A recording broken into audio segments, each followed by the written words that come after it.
በእኛይቱ ምድር በኢትዮጵያ እየተፈጸመ ያለ እውነተኛ ታሪክ። ይህ እንደሚከተለው የማጫውታችሁ እጅግም ለማመን የሚከብድ ታምር የሆነ እውነት ነው።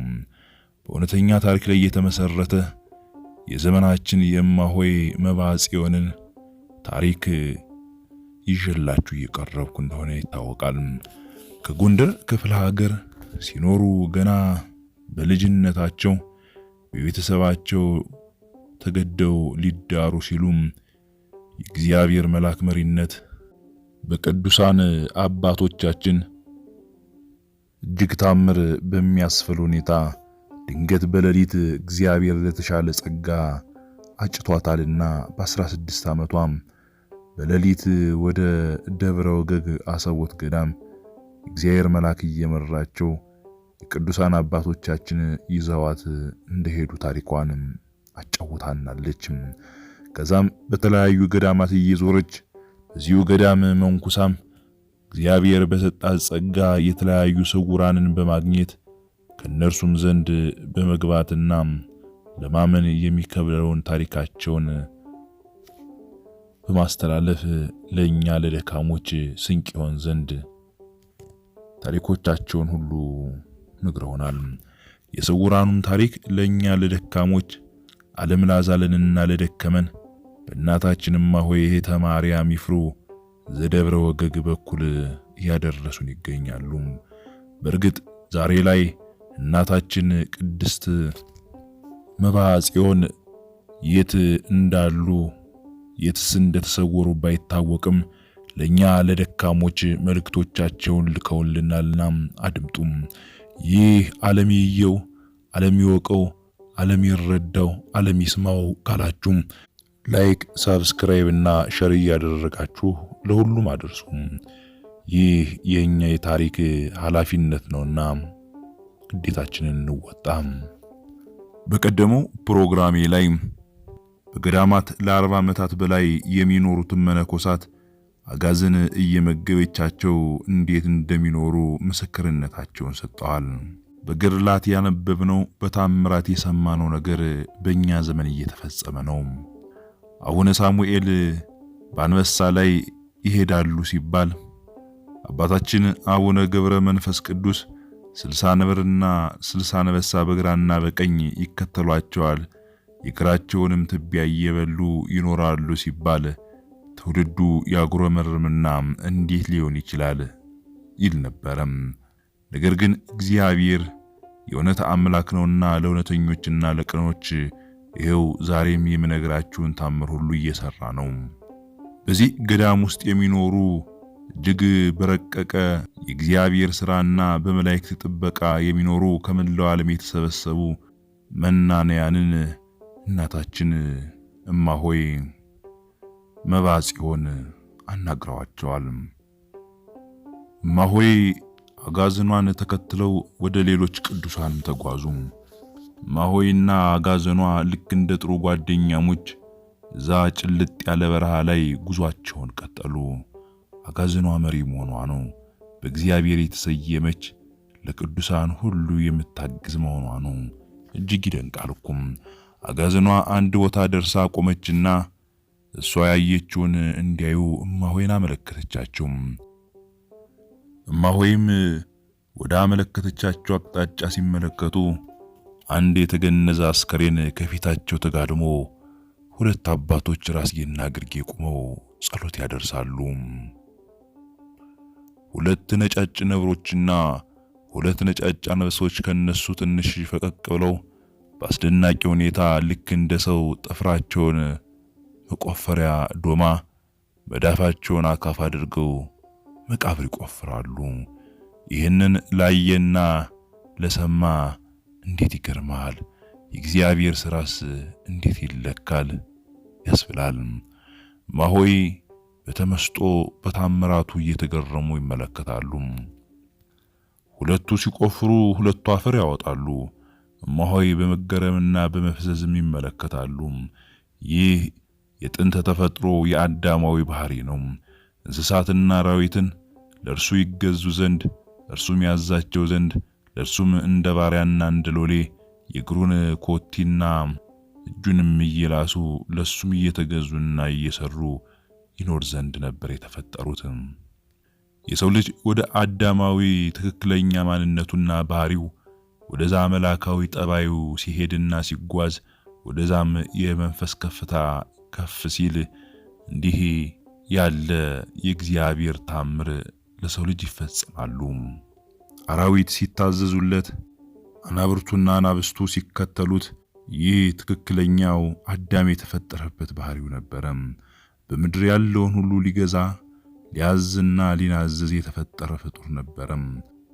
ሰዎች በምድር ላይ በቅድስና ሲኖሩ ወደ መላካዊ ባህሪ ከፍ ከፍ ሲሉ አራዊት አናብርትና አናብስት ሁሉ በምድር የተፈጠሩት ሁሉ እንዲሁ የሚታዘዙላቸውና ከነርሱ ጋር አብረው የሚኖሩ እንደሚሆኑ ቅዱስ መጽሐፍ ነግሮናልና ማሆይም በመገረም በመፍዘዝ ይመለከታሉ፣ ያዩማል። እግዚአብሔር ለወዳጆቹ ቅርብ ነው ይላሉ። ማሆይም ጸሎት ከሚያደርጉት አንደኛው አባት ማሆይን በእጃቸው ምልክት ጠሯቸውና ፈጣሪ ፈቅዶልሽ የእኒን ጻድቅ አባት በረከት እንድትቀበይ ነውና የመጣሽው፣ አስከሬናቸውን ተሳለሚ፣ በረከታቸውንም አግኝ አሏቸው። ማሆይ አስከሬኑ ላይ ድፍት ብለው እየተንሰከሰቁ በማልቀስና በመዳሰስ በረከታቸውን ተቀበሉ። የጻድቅ ሰው ጸሎት ኃይል አላትና እንዲል መጽሐፍ።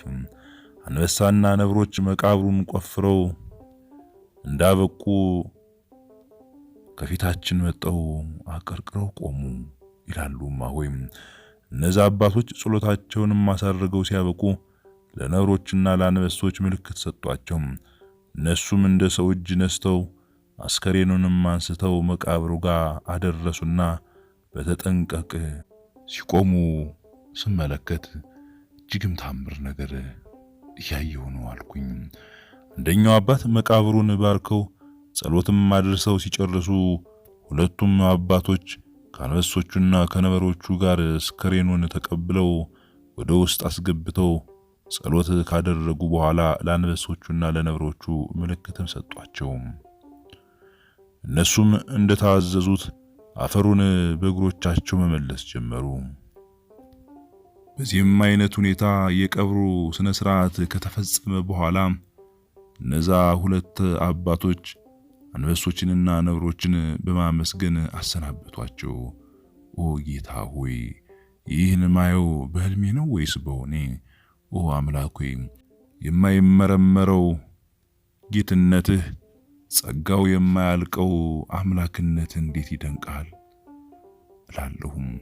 ከመካከላቸው አንደኛው አባት ከጥቂት ዝምታ በኋላ ማሆይን እናቴ በእውነት የተባረኩና እድለኛ ነዎት በማለት ቀጠሉ። እኚህ ዛሬ ወደ ፈጣሪ የሄዱት አባት ለዚህ በረሃ እንቁ ፀሐይ ሆነው 200 ዓመታት የኖሩ አባት ነበሩ። አዎ 200 ዓመታት ብለው አቀረቀሩ። እኛንና ከኛም የበለጡትን አመንኩሰውና የበረሃ ኑሮን ባርከው የሰጡ ግን አፈር ነህና ወደ መሬት ትመለሳለህ ባለው ቃል ዛሬ በ200 ዓመታቸው በስጋ ተለዩን፣ በመንፈስ ግን ለዘላለም አብረውን ይኖራሉ። እርሶም በረከታቸውን አገኙ አሉና ብዙ መንፈሳዊ ነገሮችን ከነገሯቸው በኋላ ይበሉ እናቴ ይበሉ፣ ወደ ስራው ይሄዱ፣ ይቺ ቅድስት አጋዝን የጠበቆችዎት እኮ ነው፣ አይመለከቷትንም ብለው ፈገግ አሉ። ጸሎት አድርገውም አሰናበቱን። ማሆይ የፈጣሪን ስራ እያደነቁ ከአጋዝኗ ጋር ወደፊት አመሩና አጋዝኗን አንድ አባት በዓት ስትደርስ ቆም ስትል ተመለከቷት። እኛ አባት አንዲት ዛፍ ተደግፈው አይንና እጃቸውን ወደ ሰማይ ሰቅለው በተመስጦ እየጸለዩ ነበረ። ማሆይ አጋዝኗ ስትቆም ቆመው ወደ መታይበት ሲመለከቱ እኚህን አባት ፈዘው ይመለከቱ ጀመረ። እኛ አባት ጸሎታቸውን አሳርገው ትንሽ ቆዩና ማሆይን መልከት ብለው ሰላምታ ሰጧቸውና ባረኳቸው። ይቀመጡ እናቴ አሉ ያረጋዊ ሰው። አጋዘኗንም አሰናበቱ። በቃሽ ሂጂ ወደ በዓትሽ አቅኚ አሏት እንደሰው። አጋዘኗም ልክ እንደሰው ካንገቷ ዝቅ ብላ አባንና እማሆይን ተሰናብታ ወደ መጣችበት ተጓዘች። እማሆይ ከሷም በመለየታቸው ሆዳቸው ተረበሸም።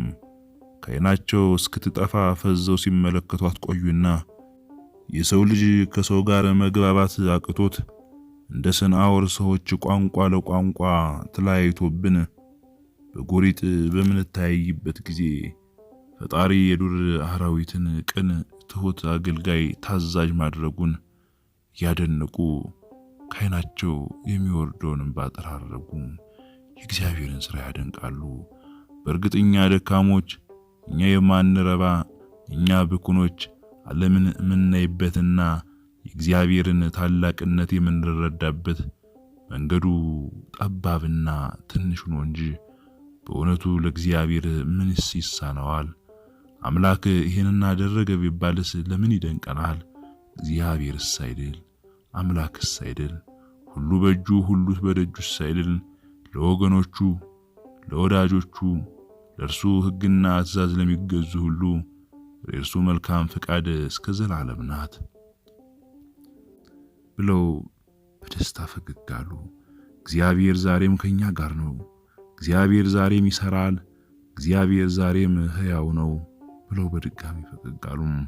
ነጫጭ ርግቦች ባፋቸው ቅጠላ ቅጠልና ፍራፍሬን ይዘው የበረሩ ወደ እነርሱ አቅጣጫ መጡና አንዷ በአፏ 2 ቅጠል የያዘችው እነሱ ጋር ወርዳ ሁለቱንም ቅጠል እኛ አባት እጅ ላይ አድርጋ በራ አንድ ትልቅ ዛፍ ላይ ስታርፍ እማሆይ ተመለከተቻት።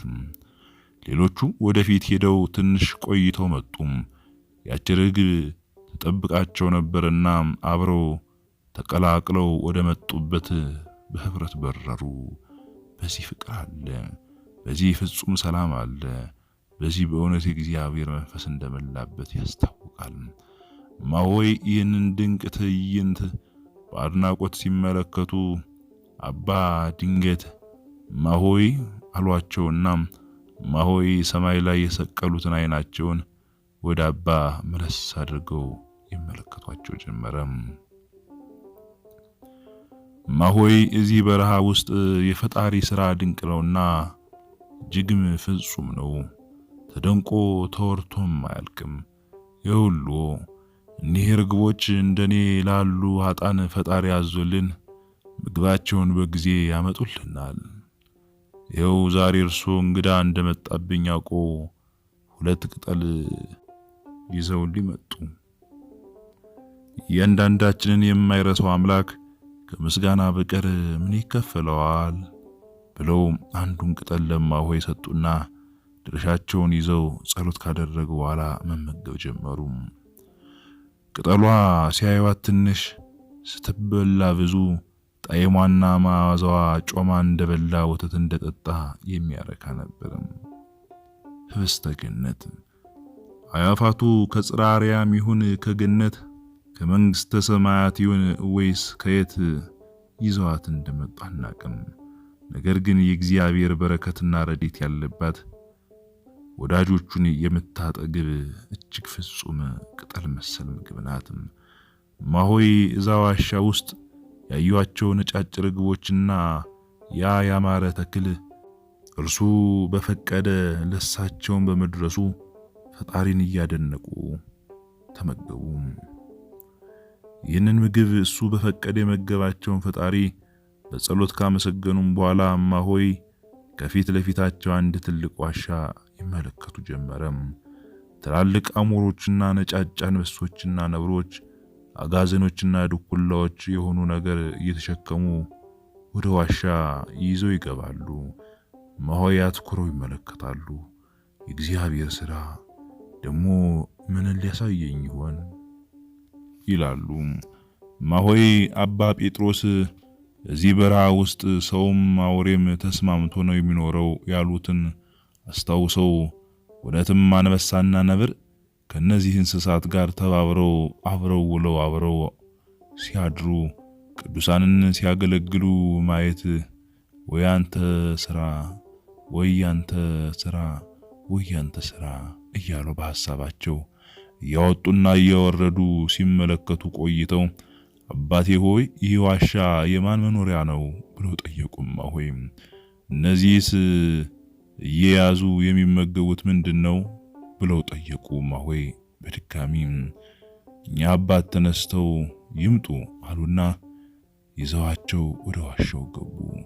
መቼስ ማይሰማ ታምር የማይፈጸም ድንቅ ነገር የለ። በዚህ የዋሻው ድባብ ያስፈራል። ውስጡ ትልቅ ባውዛ ያለው መብራት ያለ ይመስል ፏ ብሎ ደምቋል። በዋሻው ቀኝ በኩል በእድሜ የበለጸጉ አባቶች ትንሽ ራቅ ብለው ጸሎት ያደርሳሉ።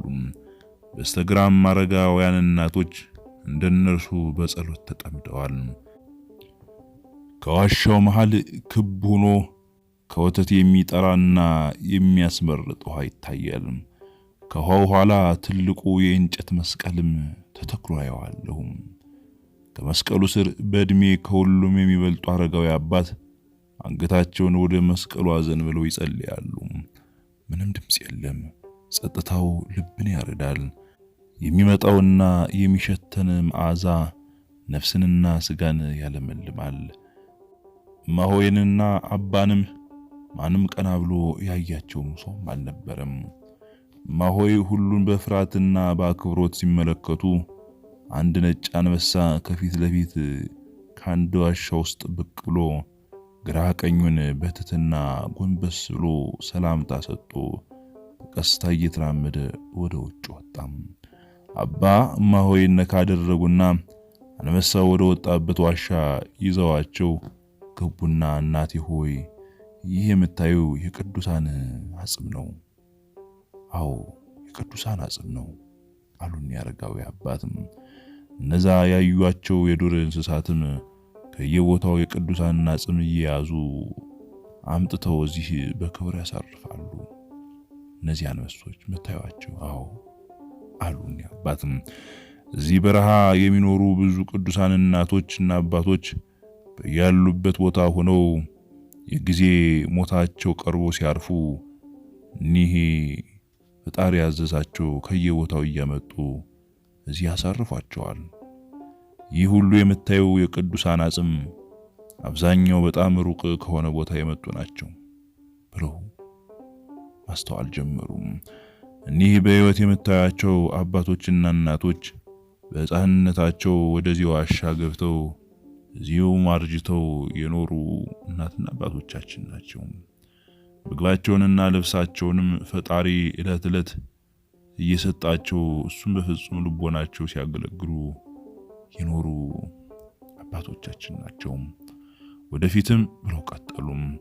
ወደፊትም እሱ ወደሱ እስከጠራቸው ድረስ ሲያመሰግኑት በፍቅር ይኖራሉ። እናቴ እነዚህ ዋሻ ውስጥ ያሉት ሁሉ ኑሯቸው በአርምሞ ነው። ፍጹም አንዳቸው ያንዳቸውን ድምጽ ሰምተውም አያውቁም። አንዳቸው ያንዳቸውን መልክም አይተው አያውቁም። አዎ ይህ በእርግጥ የሚገርምና የሚደንቅ ነው።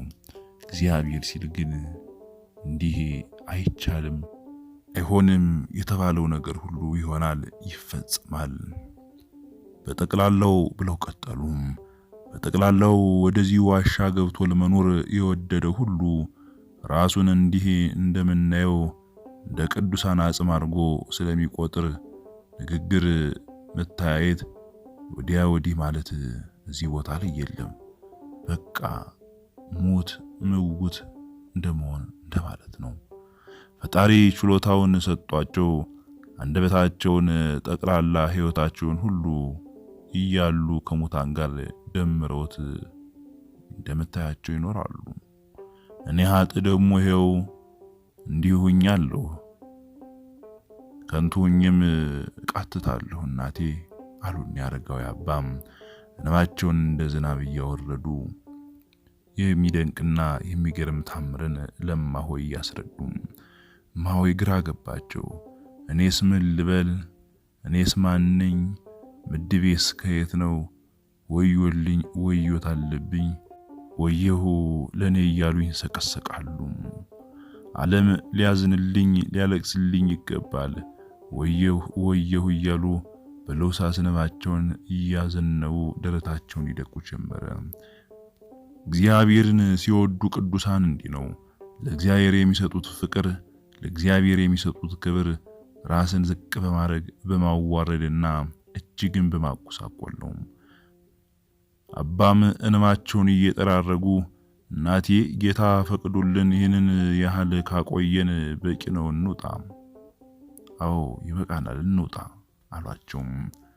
እንዲህም ብለው አንገታቸውን በትትና ዘንበል አድርገው ሁሉንም ተሰናብተው ወጡ።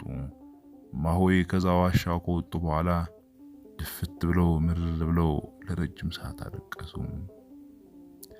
አባም እሳቸው እንባቸውን እያፈሰሱ እማሆይን በትዕግስት ጠበቁ። አቤት የመድኃኔዓለም ያለ ይህንስ ማን ያምናል? ይህንንስ ማን እውነት ነው ብሎ ይገምታል? እግዚአብሔር ለሚወዱት ለሚወዳቸው እንዲህ በገድላትና በታምራት የተፈጸሙት ነገር ሁሉ በእኛ ዘመን በእኛ ትውልድ በእኛይቱ ኢትዮጵያ እየተፈጸመ ነው። እማሆይ ለቅሷቸውን ገታ አደረጉና አባቴ እርሶ ወደዚህ በረሃ መቼ መጡ? እዚህ ዋሻ ውስጥ ላሉትስ ምን እያደረጉላቸው ነው? የእርሶ በዓትና በዓታቸው በጣም ቅርብ ነው። ለርዛ ነው የጠየቅኩት አባቴ አሉ። እሳቸው ቀጠሉና የእናቴ እነሱ በጸሎታቸው በበረከታቸው ይረዱኝ ዘንድ ጌታዬ ፈቅዶ ባጠገባቸው አኖረኝ እንጂ እኔ ኃጢአተኛውን ምን ላደርግላቸው? በምንስ አቅሜና ችሎታዬ ላግዛቸው ብለው ነው? ምንስ አለኝና አሉናም በጽሞና ትንሽ ከቆዩ በኋላ እኔ ተወልጄ ያደግኩት አዲስ አበባ ነው። ቤተሰቦቼ መንፈሳውያን ስለሆኑ ከበዓታ ለማርያም ቤተክርስቲያን አይለዩም። አጥቢያችንም እሷ ነበረች። እኔም እዛው በዓታ ለማርያም ትምህርት ቤትም ገባው። ውዳሴ ማርያም ስንማር ወንበር ሲዘረጋና ለመማር ስንቀመጥ ሁሌ የማላቃቸው መምህርና ተማሪዎች አብረውን ይገኛሉ። ልክ ትምህርቱን በጸሎት ጨርሰን ቁጭ ስንል ነገር ግን እነዛ ተማሪዎችና መምህራን የት እንደሚሄዱ አላቅም ጥፍት ይሉብኝ ነበር አሉ። ትናንትን በማስታወስም በዚህ ነገር ሁሌ ገረም አብሶ ምጨነቅ ነበር። ግን ለማንም ትንፍሽም አልልም። አንድ ቀን አጠገቤ ላለው ተማሪ እነኛ መምህርና ተማሪዎች ከየት መጡ? እነማን ናቸው? ትምህርቱ ሲያልቅ የት ይደርሳሉ? የት ነው የሚሄዱት ብዬ ጠየቅኳቸው። እንዲህም ብዬ ጠየቅኩና እንደኔ ሁሉም የሚያያቸው ይመስለኝ ጀመረ። ነገር ግን እንደዛ አልነበረም። ተማሪው ሳቀብኝ። በቁሜ እየቃጀሁ እንደሆነ ለተማሪዎች ሁሉ ነገረና ሁሉም መሳቅ ጀመሩ። ሁሌም እኒህ ሰዎች በትምህርት ሰዓት ይመጣሉ አሉ። እነሱ ደግሞ ቃጅህ ይሉኛል።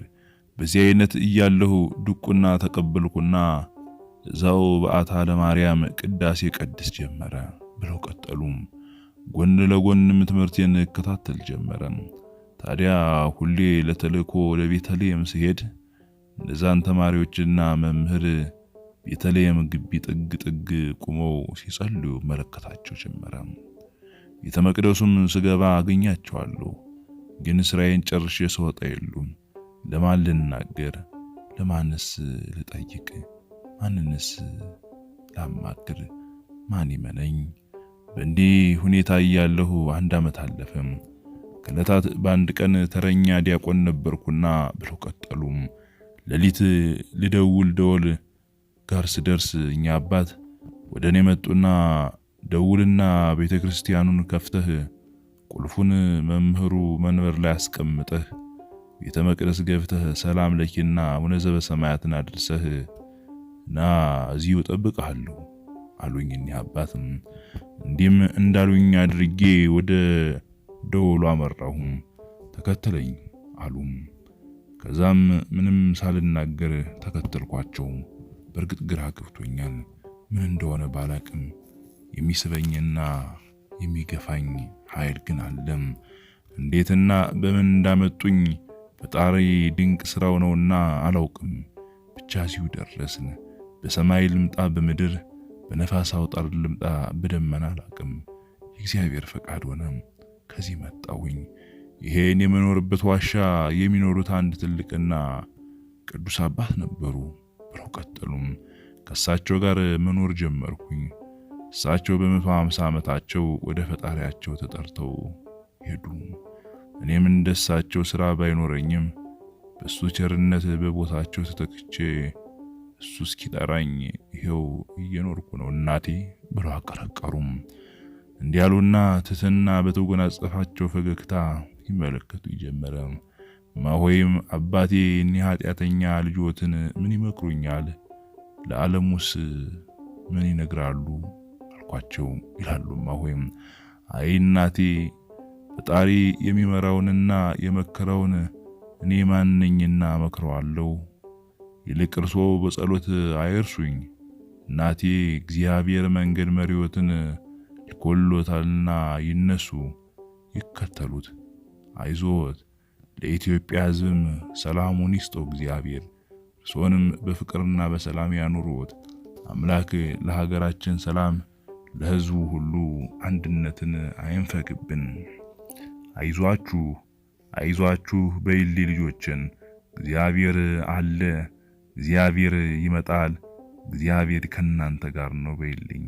የእግዚአብሔር ቸርነቱ ከኢትዮጵያ ምድር ፈጽማ አትነሳምና አትፍሩ፣ አትደንግጡም በይልኝ። እግዚአብሔር ከናንተ ጋር ይሆናልና አትፍሩ፣ አትደንግጡም በይልኝ። ኢትዮጵያ ቀንና ጊዜ ያላትና አትፍሩ፣ አትደንግጡ። አይዟችሁ እግዚአብሔር ከናንተ ጋር ነውና አትደንግጡ፣ አይዟችሁ። ቅዱሳን ጸሎት ይጠብቃችኋልና በመላው ዓለም የተበታተናችሁት ወደ ሀገራችሁ ትመለሳላችሁና ሀገራችን ሰላሟን ያመጣላታልና እግዚአብሔር መንፈስ ቅዱስ በፍቅር ያጸናታልና አይዟችሁ፣ አትፍሩ፣ አትደንግጡ በይልኝ ብለው እንባቸውን ያነቡ ጀመረም። እማሆይም ከሳቸው ተሰናብተው የፈጣሪን ስራ እያደነቁ ለሳቸው ግልጽ ሆኖ የማይታያቸው ነገር ግን እንደ ውልብታ ከፊታቸው የሚሄደውን ነገር ተከትለው የዚህ የበረሃ ምስጢር ምን ይደንቅ ምንስ ይረቅ እያሉ ያዩትና ይመለከቱ ጀመሩ። ሲያዩት ምድረ በዳ ምንም የሌለው ውስጡ ከእንቁ የላቀ እንቁ ምድራዊ ገነት፣ ቃላት የማይገልጹት እጹብ ድንቅ ሀገረ መላእክት። የዚህ የበረሃ ምስጢር ስንቱ ታይቶ ስንቱ ተነግሮ ያልቃል ይላሉ እማሆይ። ሁሉ ነገር ከአእምሮ በላይ ነውና እያሉ ወደፊታቸው ተጓዙ። እማሆይ ምንነቱ ባልገባቸው ከማይጨብጡት ከማያነጋግሩት ግን ከፊታቸው ቀድሞ እንደ ጥላ ውልብ እያለ መንገድ ከሚመራቸው ጋር የእግዚአብሔርን ድንቅ ሥራ እያደነቁ ወደፊት ሲጓዙ ያ የሚመራቸው ነገር ተሰወረባቸውና ቆም ብለው ግራ ቀኙን ሲመለከቱ በስተቀኝ በኩል በሐረግ የተተበተበች ጎጆ መሳይ ነገር አዩና ልብ ብለው በትኩረት ይመለከቷት ጀመረ። በመላው ዓለም የምትገኙ ውድ አድማጭና ተከታታዮች ይህ እጅግ ታምር የሆነ ከአእምሮ በላይ የሆነ እጅግም የሚገርምና የሚደንቅ እውነተኛ የእናታችን የእማሆይ መባጽዮን ታሪክ ነው። እናታችን እማሆይ መባጽዮን እንዳጫወትኳችሁ ከጎንደር ክፍለ ሀገር በ16 ዓመታቸው በመላእክት መሪነት በቅዱሳን አባቶቻችን ተመርተው ወደ ቅዱሱ ቦታ እንደሄዱ በዛም እንደመነኮሱ ከብቃታቸውም የተነሳ ታላላቅ ባሕታውያንንና የዘጉ ቅዱሳን ጋር በሚስጥር የተሰወሩትን ሁሉ እግዚአብሔር መልአክና የተለያዩ ታምራት እየመራቸው ከነርሱ ትምህርትን፣ ምክርን፣ ተግሳጽን የተቀበሉት ታላቅ እናት የእርሳቸውን ታሪክ ይተርኩ ዘንድ ለዓለምም ያሰራጩ ዘንድ እናታችን እማሆይ እህተ ማርያም ይፍሩ ይህንን እውነተኛ ታሪክ ነግረውናል። ይህ እንዴት ይደንቅ፣ እንዴት ይገርም! ቀጣዩን ክፍል ይዤላችሁ የምቀርብ ይሆናል።